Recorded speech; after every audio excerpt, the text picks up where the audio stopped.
mo, ano yung ginawa mong tama for this year? Tulog ko yung mga nanay-nanayan ko, especially kami. Tulog ko lang po yung mga advices natin yung dapat kong gawin. Especially sa mga tumayang nanay ko. Tsaka especially yun po, nagbabayan ko kapag po na last year. Tapos iniwasan ko rin po komento ng iba para diretso lang po talaga yun. Para sa'yo, ano ang ibig sabihin ng koronang yan? Hindi natatanda kasi karambol.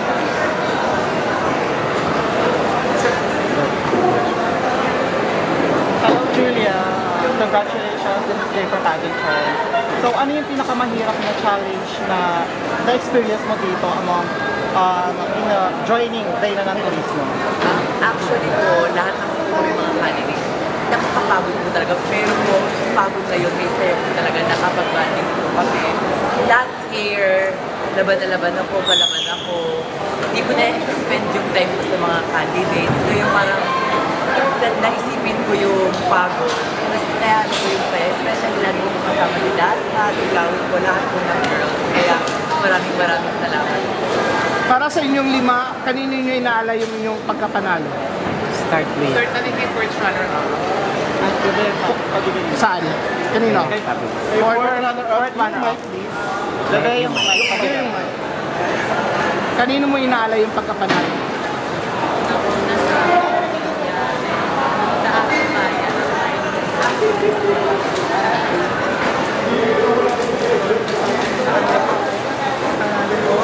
Sa bayan ko. Pero hindi ka nakikita masyado. Okay lang po na. Baba ka na lang, be. Here. Tapos pakantay na. Ikaw din, dear. Baba ka na rin. Okay ka na. Okay. Next, Miss Tawit. Para sa bayan ko, para sa pamilya ko, at higit sa lahat para kay Papi. Mauna po siya before this pageant. Siya po ang major sponsor ko, kaya akala ko hindi ko makakaya, pero nakayanan ko. This is your funniest queen! Become your dark horse!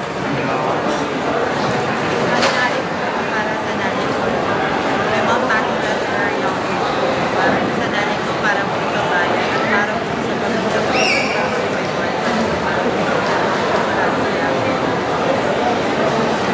Kay Lord po, tsaka sa lolo, pati ako sa jowa po. Actually po yung gumawa ng costume ko, yung jowa ko po. Yung nag-makeup po sa amin na every pageant ko na sinasalita. Wala po.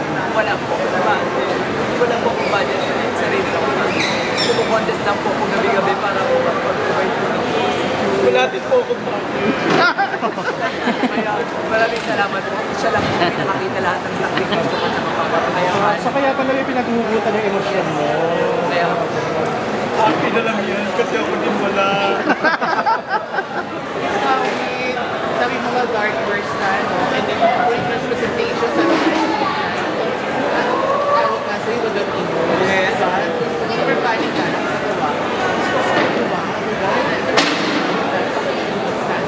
Hindi ko talaga ini-expect kasi sabi ko talaga, kung ano man yung mangyari ngayong gabi na to, at least napasaya ko talaga yung bayan ng Cavite. Yun ang magandang corona na natanggap ko. Alam niyo ba from the start na top 5 or na-announce naman po sa amin agad sa top 5. Kaya sobrang pressure sa amin. 29 candidates. 24 talaga ang iiyak. Ang tour mo kanina nakausap kita, unexpected queen. Yes po talaga, unexpected queen. Ang let ko pa, lalaki nila. Very important naman, talagang pasabot na sa queen. Thank you. And of course, sa ating winner, any message na lang sa, of course, sa buong Cavite. Ano bang ina-expect namin? Maraming salamat po at mas pag-uulin po yung corona na ipatong po natin po. Tsaka sa mga nangangarap, sa mga nagbibigo na kunin yung corona sa unang pagkakataon, huwag tayong sumuko. Mangarap lang tayo na mangarap at darating din yung panahon na may corona na kami. Corona ang tinig.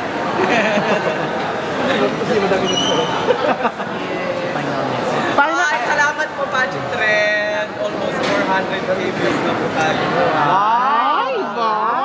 Last? Last message sa organization and sa mga Thank you so much, Madam Jacinta. bigyan niyo kami ng oportunidad sa pageant na to at gagawin namin ang lahat para makatulong, para maging progreso pa ang turismo ng Cavite. So, to all the organizer, Mama Sister, maraming salamat po na hindi nyo lang po kami pinasaya. Buong mga LGBT po kami nakasuporta sa inyo. Kaya maraming salamat. 100,000 yung prize. Ano gagawin mo? Pagdating po kami na pa, Wala pa nanay po mo. kasi Review mo na yung other candidates. Nanay, May manager ko. wala po boyfriend. Asa si boyfriend? masusukan niyo na yung boyfriend niya. Nasaan si Jowa? Ano si Jowa? Your Jowa ba? Ano si Jowa? A message, wala pang message si Dear. Rain Garcia. Para message kinatatakot ko kayo na malayo na, pero malayo na. Dapat tayo. Second runner-up. Second runner. Si Fiam. Salamat po sa kayo palasinta dahil binuksan namin ngayon, nagbigay namin at napakita namin ang ganda ng Cavite. Maraming salamat. Especially Mendez. Thank you po kay Madam Rini, especially po na first time ko yung sumali sa ganito. Nagpapasalamat po ako.